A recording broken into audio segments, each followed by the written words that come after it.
राजकारणाला, समाजकारणाला करिअर म्हणून पाहणारी माणसं, राजकारणात मोठं व्हायचंय या उद्दिष्टानं भारावलेली माणसं, विचारधारा लक्षात घेऊन त्या पक्षाशी, त्या संघटनेशी, त्या विचाराशी जोडले जातात. कुठल्याही पक्षाला जर सक्षम विचार असतील तरच तो पक्ष आणि तो कार्यकर्ता समृद्ध विचारधारा लोकांच्या मनामध्ये घेऊन जाऊ शकतो. आणि नुसतं समाजकारणच नाही, नुसतं राजकारणच नाही, माणसं जोडण्याचं काम सुद्धा ती आयडियोलॉजी फार चांगल्या पद्धतीनं काम करते. समाजात नेहमी सकारात्मक विचारधारा जे मांडतात, राष्ट्राच्या हितासाठी, आपल्या समाजाच्या भल्यासाठी, जो व्यक्ती, जो विचार, जो समाज आणि जी आयडियोलॉजी सकारात्मक काम करते त्यांच्याकडेच विचारांची खाण असते आणि लोकांची सुद्धा वर्दळ असते. लोक चांगलंही स्वीकारतात, लोक वाईटही स्वीकारतात, लोक तुमच्याकडच्या गर्दीवरून तुमच्याकडे येतात. काही बरीच अशी लोक आहेत की ज्यांना विचारधारेशी देणं घेणं असतं, चळवळीशी घेणं असतं. तुमच्या अंतर्गत राजकारणाशी त्यांना काही देणं घेणं नसतं. आज समाजकारणामध्ये टिकायचं असेल, राजकारणामध्ये टिकायचं असेल तर चापलुसी करून, जाहिरातबाजी करून किंवा चमकोगिरी करून, सगळ्यात सध्याचा ट्रेंड म्हणजे मुरदाड विचारधारेला जोपासून चिकित्सक वृत्तीनं न पाहता, म्हणजे लाचारीचं आयुष्य जे जगतात त्याला समृद्ध राजकारणी किंवा कार्यकर्ता म्हणत नाहीत. आज जर प्रशिक्षणार्थी जर कार्यकर्ते तयार होणार असतील केडर बेस, तरच तो, त्याचं कुटुंब, त्याचा समाज, त्याचं गाव, शहर, जिल्हा अर्थात राज्य सुद्धा पुढं जाऊ शकतं. जे पेराल तेच उगवणार आहे. तुम्ही जर गहू पेरला तर उगवून गहूच येणार आहे. गहू पेरल्यानंतर तुम्हाला सोयाबीन उगवून मिळणार नाही. जी विचारधारा तुम्ही स्वीकारणार तशीच पिढी आणि समाज घडेल. जर समाजाच्या वृद्धीसाठी जर तुम्ही पुढे जाऊन काम करणार असाल तर मला असं वाटतं प्रामाणिकपणे करिअर ओरिएंटेड काम करणाराची आता समाजाला फार गरज आहे. माझा मुद्दाच आहे की आम्ही समाजाचा एक समृद्ध घटक म्हणून काम करणार आहोत का परत बैलांसारखं किंवा गाढवासारखं ओझ्याचं आणि तणावयुक्त आयुष्य जगणार आहोत, काम करणार आहोत. स्मार्ट वर्क आम्ही करणार आहोत की नाही. सध्याच्या डिजिटल युगामध्ये किंवा सध्याच्या कॉस्मेटिक कल्चरमध्ये आम्ही सध्याच्या स्पर्धेमध्ये टिकण्यासाठी जाहिरातबाजी आवश्यक आहे का आपण जे काम करतोय, जे लोकांसाठी, लोकांमध्ये जाऊन आणि सगळ्यात महत्वाचं लोकांच्या प्रबोधनासाठी, खरं तर ते काम चिरकाल टिकणार आहे. प्रायव्हेट लिमिटेड काम तुमचं जास्त दिवस टिकेट नाही. जास्त दिवस काम टिकावं तुम्हाला अनलिमिटेड काम करावं लागेल. राजकारणातली नेते मंडळी तुम्हाला कुठल्या नजरेमध्ये, कुठल्या कॅटेगरीमध्ये पाहणार आहेत त्याच्यावर तुमच्या कामाचं अवलोकन होईल. परंतु मी या क्वालिटीचा आहे हे तुम्हाला दाखवून द्यावं लागेल. त्याच्यासाठी पाठीमागं संख्या पाहिजे. जोपर्यंत तुम्हाला तुमच्या पाठीमागं लोक असणार नाही, तुमचं नेटवर्क मजबूत असणार नाही, तुमची काम करण्याची पद्धत समोरच्याला आवडणार नाही, आणि सगळ्यात महत्वाचं जर तुम्ही ताकदीनं सतत नाविन्यपूर्ण काहीतरी करत असाल तरच लोक तुम्हाला स्वीकारतात, अन्यथा नाही. तुमची काम करण्याची पद्धत, अर्थात तुम्हाला माहितीये की मी लोकांची फसवणूक करतोय, पण ती जर इतकी शुद्ध अंतःकरणाने आणि लोकांना भिडेल इतकं जर तुम्ही जाहिरातबाजी केली, अर्थात लोकांना ती पटली, तर तुमचं जरी खोटं असलं तरी खोटच खोटं मोठं होऊ शकतं. हे जाहिरातीतून आपल्या लक्षात येतं. सगळ्यांना माहितीये साबण लावून गोरं होणार नाही, क्रीम लावून गोरं होणार नाही, पावडर लावण्याने सुद्धा गोरं होणार नाही. तरी सुद्धा शेकडो कंपन्या या सगळ्यांवर काम करतात. सगळे सांगतात की हे प्रोडक्ट वापरल्यानंतर तुम्हाला 100% तुमच्या त्वचामध्ये बदल होईल. मग सांगा, सुरुवात मी माझ्यापासून केली, अजून काही फरक पडला नाही, याचा अर्थ समाजामध्ये फक्त मार्केटिंग स्किलवर ते प्रोडक्ट चालतं. समाजकारणाचं सुद्धा असंच आहे.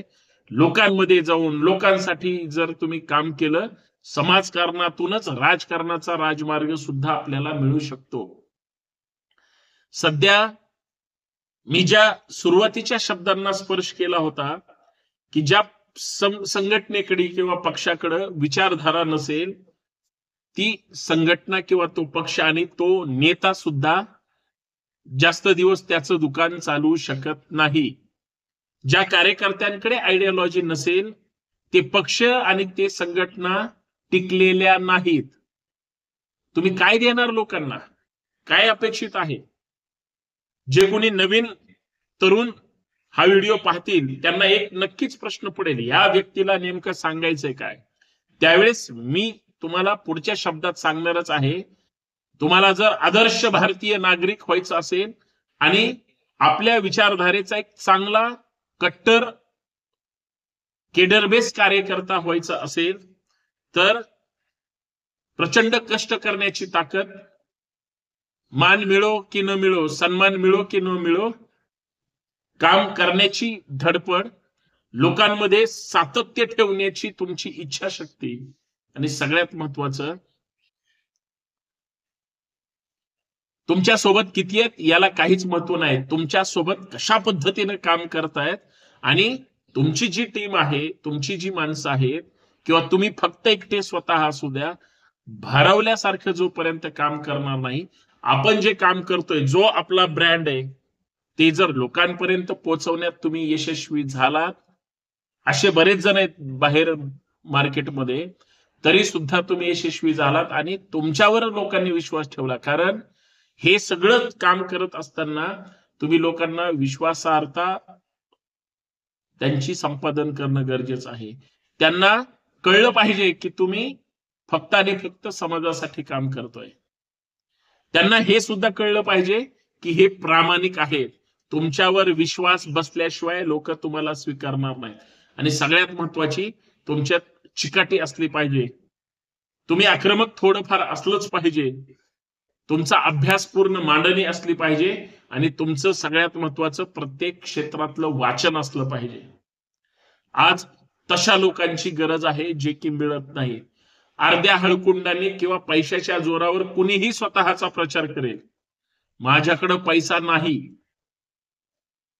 परंतु मी दुसऱ्याच्या जीवावर मोठा झालेलो नाही, याचा अर्थ असा आहे, मी माझं काम माझ्या पद्धतीनं म्हणजे ठणकावून लोकांना सांगतो, वाजवून लोकांपर्यंत पोचवतो. आणि सगळ्यात महत्वाचं, मी जे काय करतो, मी सतत जगाला सांगत असतो, तुम्ही ते स्वीकारा किंवा न स्वीकारा, परंतु जी आयडियोलॉजी असते, त्या आयडियोलॉजी मधल्या त्या माणसांना माहित असतं की हा काहीतरी करतोय, तुम्हाला फॉलो करत असतात. म्हणून मी 1% काम करत असेल आणि तुमच्यात जर 10-20%, 50% काम करण्याची जर प्रचंड इच्छाशक्ती असेल तर तुम्ही नक्कीच यशस्वी होऊ शकतात. फक्त चांगली विचारधारा, सकारात्मक विचारधारा. आणि सगळ्यात महत्वाचं सांगतो, आपल्या महाराष्ट्राची आयडियोलॉजी काय आहे, आपल्या समाजाला काय अपेक्षित आहे, आपलं गाव कशा पद्धतीनं, शहर कशा पद्धतीनं किंवा समाज कशा पद्धतीनं डेव्हलप होऊ शकतो, याच्यावर जरी आपण फक्त विचार केला आणि त्या अर्थाने जर आपण मांडणी करायला लागलो, तुम्ही ग्राउंडवर काय काम करायचे ती करा, नाही तर करू नका. ग्राउंड लेवल पर्यंत तुम्ही पोहोचले पाहिजे. इतकं काम चांगलं केलं तर आपोआप तुम्ही ग्राउंड लेवलचं काम करता. आज तशा लोकांची गरज आहे, अन्यथा काहीच होणार नाही. दुसऱ्याच्या जीवावर मी मोठा होईल असं जर मला रोज वाटत असेल आणि मी घराच्या बाहेर जर नाही पडलो, काहीच होणार नाही.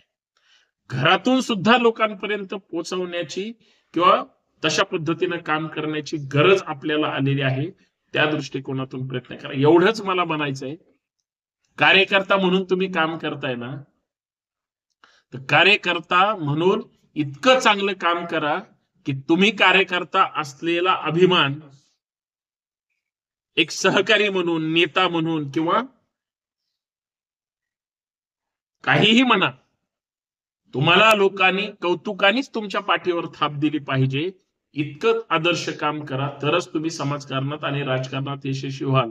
नाहीतर आता निवडणुकीचा काळ आहे आणि निवडणुकीच्या काळात सगळ्यांनी पैसा बाहेर काढलाय आणि प्रचंड जाहिरात करतील. पण यशस्वी कोण होईल? जो बरोबर करेक्ट चॅनल मध्ये तिथपर्यंत पोहोचेल, त्याच्या कामाचं मूल्यमापन ठणकावून तो स्वतः अगोदर करेल, मग लोक करतील. दिखावे पे मत जाओ, अपनी अकल लगाओ, अशा पद्धतीने लोक तुम्हाला एक्सेप्ट करतील, त्यावेळेस तुम्ही यशस्वी होणार आहे. तसं काम काहीतरी करा, तरच गरजेचं आहे. नाहीतर तुमचा यूज अँड थ्रो झाला नाही पाहिजे. कार्यकर्त्यांचा यूज अँड थ्रो झाला तर पहिल्यांदा स्वतःचा सत्यानाश होतो, मग समाजाचा सत्यानाश होतो आणि आपोआप विचारांचा सुद्धा होतो. तसं होऊ द्यायचं नाही. काम कार्यकर्त्यासारखं करायचं, पण प्रसिद्धी हत्तीसारखी करायची. बलाढ्य तुमची मांडणी असली पाहिजे, त्या ताकदीनं काम करता आलं पाहिजे आणि त्याला एक चांगल्या विचारांची जोड दिली पाहिजे. एवढंच माफक अपेक्षा. बघा, तुमचा कुणीच वापर करू शकणार नाही. तशी समाज निर्मिती तयार झाली पाहिजे. धन्यवाद. कारण अशा लोकांची समाजाला गरज आहे. नाहीतर पुढाऱ्यांचाच पोरगा परत जर युवा नेता होणार असेल तर तुम्हाला आम्हाला संधी कधी मिळणार? ठराविक लोकांकडेच सगळं जर जाणार असेल तर मग आपला नंबर कधी लागणार? म्हणून आपलं आपण घडायचं, आपलं नाणं खणखणीत वाजवायचं, समोरचा दखल घेणे. खरंय की नाही? व्हिडिओ पटला तर शेअर करा, जास्तीत जास्त लोकांपर्यंत पाठवा. नवीन असाल तर चॅनल सबस्क्राईब करा. धन्यवाद.